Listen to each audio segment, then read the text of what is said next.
Welcome back to the Future of Investing. I'm here in the Metropolitan Club in Manhattan at the Global Creative Leadership Summit, where I'm going to be talking to Benoit Mandelbrot, who is, in many people's opinion, a genius. He's a mathematician, now well into his 80s, who was born in Poland, spent the war in France, and then came here to the US. He's best known as the inventor of fractal geometry, but he is now perhaps most relevant to us because he was also the first and most prescient critic of the theory of efficient markets, which led to the very complicated investment products that crashed disastrously in the last 2 years, causing the crisis. He was much criticized for his ideas about markets when he first produced them, more than 40 years ago now, but in the last few years many people are beginning to think that he was right all along. That means that his views on the future of investing are particularly interesting. Let's talk to him now. Professor Mandelbrot, thank you very much for being with us here today. Thank you very much for inviting me.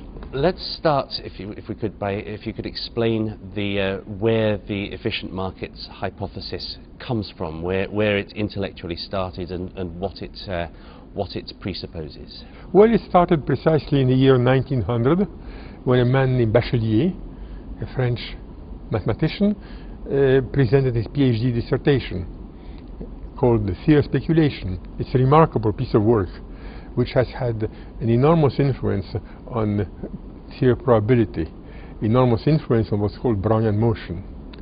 But it was meant to be a theory of the way in which prices vary on markets of securities, of commodities, etc. As such, it had the most bizarre history. For 60 years, hardly anybody paid attention. 6 years later, when the computer became available, when people could really compare that theory with the data, the Bachelier theory suddenly became known, people became aware of it, and it began to rule the roost of those who were trying to model the variation of prices on the various exchanges. And what exactly does the Bachelier theory suppose or posit about the way that markets work? Well, it posits markets work in an extremely simple fashion. As a matter of fact, it posits that markets are simpler than most physical phenomena, which is quite extraordinary, strong assumption. It posits that, in a certain sense, price goes up or down by toss of a coin. If it's heads, the price goes up a little bit. If it's tails, it goes down a little bit, and just goes on like that endlessly. If you buy when the price is high, well, you lose. If you buy when price is low, you gain. But it's a model of extreme simplicity, which has, in certain sense, no parameters. If you scale the time appropriately and the value appropriately, it's the same theory for everything. So it's a complete random walk, and the chance of a big move on the stock market is the same as the chance of the same coin coming up heads 20 times in a row, for example. It's that kind of idea. And the chance of a sharp discontinuity is zero, because the process is assumed to be continuous. Price varies continuously by amounts which, of course, in reality, one doesn't have the continuous change because one has finite number of readings, but the theory says price varies continuously in continuous time. Right, and remembering the day early in 2007 when the Dow Jones Industrial Average fell 200 points in 1 minute, that already begins to sound as though it's not a very accurate portrayal of the way markets actually work. Had he actually done empirical work on markets, or was this a theory based on assumptions?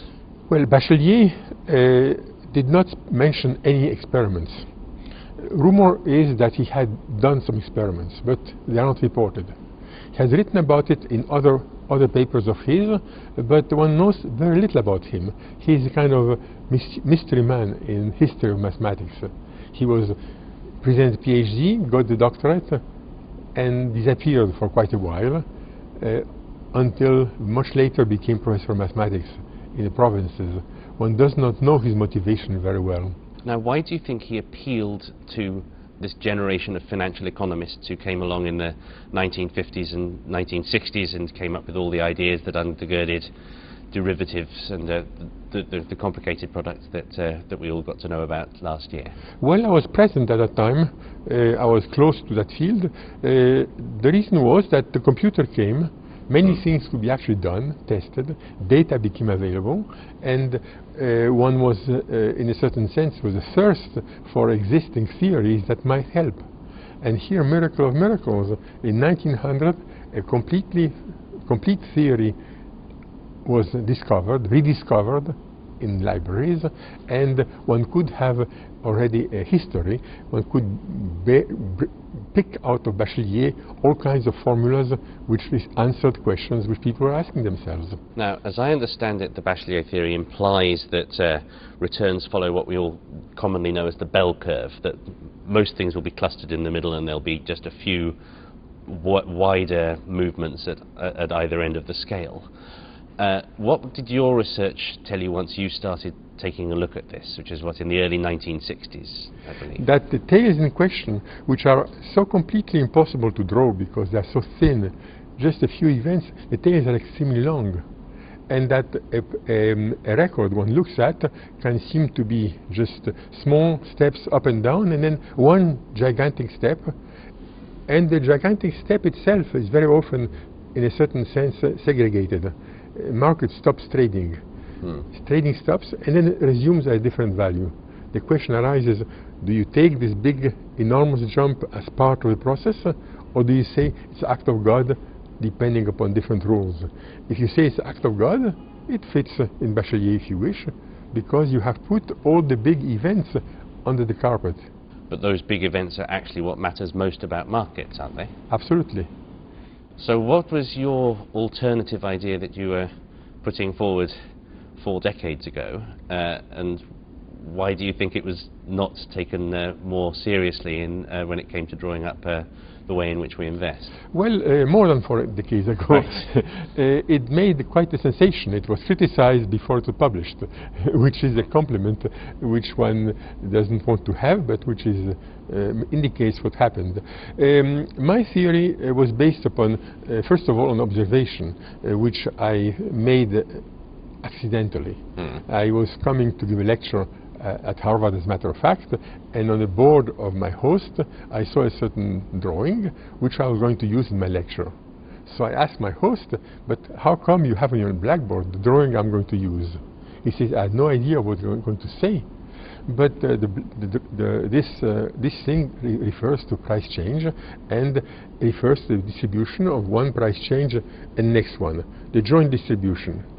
It turns out, for technical reasons which I cannot explain here, that there are 2 different shapes of this distribution, one which goes this way, one which goes this way, and of course you can go in between.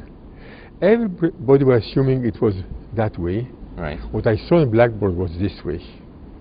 In other words, the data were presented to me ideal fashion by pure chance. And I asked this chairman, who became my friend, to give me his cards. I went home to where I was working at IBM and analyzed this data and found that this distribution, as I had inferred for my own reasons, represented a situation in which the large price changes, even though few, were so large as to be the most important thing there is. So that's utterly contrary to Bachelier, in other words. And my work was very soon criticized, quite sharply, of course, and but the main critic, who wrote a very nicely written story, says that, well, we have known that there were these big values, but since we didn't know what to do with them, we just swept them under the carpet. So if you're trying to model risk management, and that's the main use that efficient market theory has been put to, is managing risk, they're admitting from the start that they're not trying to take account of the biggest risks when managing risk. Well, that person did state it very clearly in a critique of my work in a book that he edited in 1963 or 64.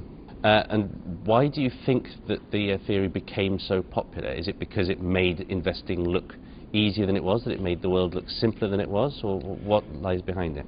Certainly the word simpler than it was. The reference to Bachelier in terms of influence was not there. I mean, the work would have occurred anyhow. But the theory of Bachelier had become very important as the Brownian motion.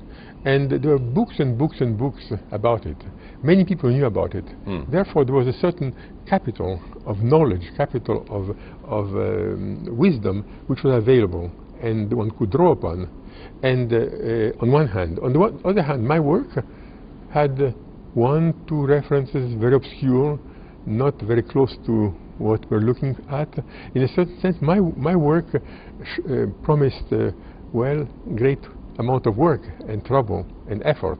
And the other promised a capital on which one could live for a while. So in some sense this is down to academic politics, that if efficient markets were true, then we can build a lot of theories from it, and if your theory is true, then we have to work a very long time and we may not find anything that we can use at the end of the work. Well, it's an extreme version of what I think happened, yes.